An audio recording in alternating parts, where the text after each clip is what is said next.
धुले महानगर पालिका के अंतर्गत काम करने वाले घंटा गाड़ी कर्मचारियों को पिछले 3 महीने से वेतन नहीं मिला है। कर्मचारियों का आरोप है कि पिछले 2 वर्षों से उनका पीएफ भी जमा नहीं किया गया है। कई बार वेतन की मांग करने के बावजूद मनपा प्रशासन और ठेकेदार की ओर से कोई ठोस आश्वासन नहीं मिलने पर आज कर्मचारियों ने काम बंद आंदोलन करते हुए भीख मांगो आंदोलन किया। होली और रमजान जैसे पवित्र त्योहार नजदीक है, ऐसे में वेतन न मिलने से त्योहार कैसे मनाएं? यह सवाल कर्मचारियों ने उठाया है। कर्मचारियों ने आंदोलन के चलते शहर में कचरा संग्रहण का काम पूरी तरह ठप हो गया है, जिससे नागरिकों को परेशानी का सामना करना पड़ रहा है। मागील 4-5 दिवसा पहिले आपले स्वराज्याचे रक्षक छत्रपती शिवाजी महाराज यांची जयंती सुद्धा गेली, तरी आम्हाला पगार भेटला नाही।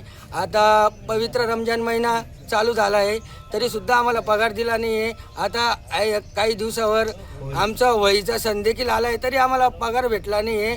आणि पुढच्या 14 एप्रिलच्या दरम्यान 14 एप्रिल सुद्धा येणार आहे, तरी आम्हाला पगाराचं काही नियोजन माहिती नाही आहे।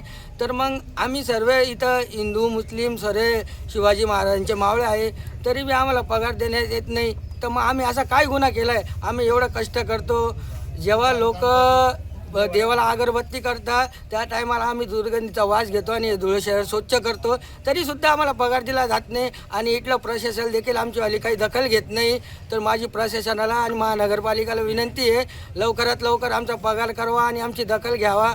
आणि जो नवीन ठेका चालू झाला, तर ह्या नवीन ठेका देताना महानगरपालिकेने असा विचार कसा केला नाही की गेले मागील आमचे 2 महिन्याचे पगार आणि 2 वर्षाचा पीएफ बाकी आहे, आणि तरी तुम्ही नवीन टेंडर कसं दिलं हे न नील करता? तर नगरपालिकेने आधी हे नील करायला हवं होतं, मग नवीन टेंडर द्यायला हवं होतं। तर मग यामुळे मालकाला आहे ना अशी ताकद येऊन गेली आहे की आता माझा हात निघून गेला आहे, मी काय पगार देणार नाही, त्याची सरळ ही भाषा राहते। तर कृपया करून माझं महानगरपालिकेला आणि महापौर मॅडमांना विनंती आहे की आमची दखल घेण्यात यावी।